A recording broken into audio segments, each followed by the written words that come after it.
আজকে আমি করছি দই ভিন্ডি, তার জন্য সরষের তেল দিয়ে দিলাম কড়াই। ভিন্ডিগুলো কেটে ধুয়ে রেখেছি, এবার একটু তেলে ভেজে নেব। এখানে আমার তেল গরম হয়ে গেছে, এবার ভিন্ডিগুলো ভেজে নিচ্ছি আমি।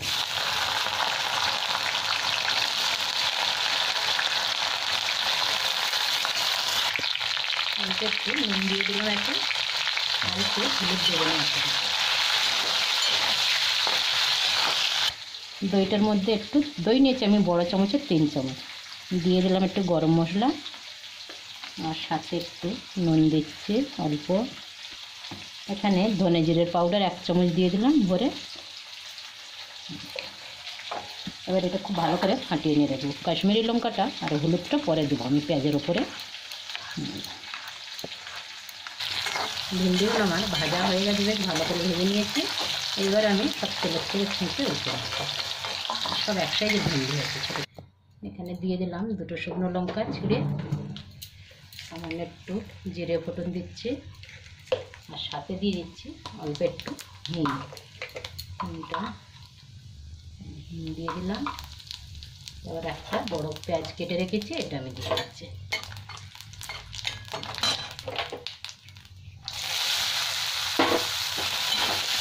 পেঁয়াজটাকে ভালো করে ভেজে নেবো একটু লাল লাল করে।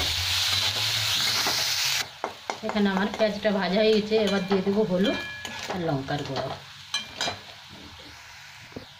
দিয়ে দিলাম কাশ্মীরি লঙ্কা গুঁড়ো 1.5 চামচ। এবার দিয়ে দিচ্ছি হলুদ। এবার ভালো করে একটু ভেজে নিচ্ছি। গ্যাসটাকে আমি বন্ধ করে দিলাম, দিয়ে দইটা দিয়ে দিচ্ছি। এবার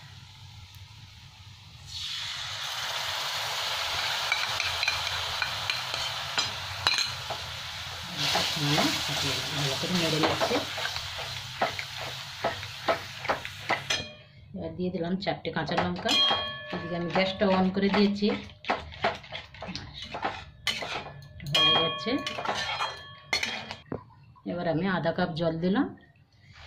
এই দইয়ের জলটা ফুটে যাবে ঝোলটা, তারপরে আমি ভিন্ডিগুলো দিয়ে দেবো। এবার দেখছি ঝোলটা ভালো ফুটে গেছে, এবার আমি সব ভিন্ডিগুলো দিয়ে দিচ্ছি।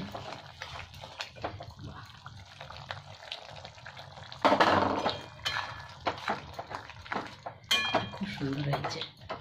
এবার একটুখানি ফুটে যাবে, গেলেই আমি বন্ধ করে দেবো। 2 মিনিট ফুটাবো, তারপর বন্ধ করে দেবো, কেন আমার সব মশলা দেওয়া হয়ে গেছে আর ভিন্ডিও তেলে ভাজতে সেদ্ধ হয়ে গেছে। এখন আমার তরকারিটা হয়ে গেছে। এবার আমি গ্যাসটা বন্ধ করলাম। খুব সুন্দর তেল টেল ছেড়ে দিচ্ছে, সেন্টও ভালো আসছে। চলো গ্যাস বন্ধ করলাম। ভাত রুটির সাথে খুব ভালো হয়, কিন্তু আমাদের ভাতের সাথে।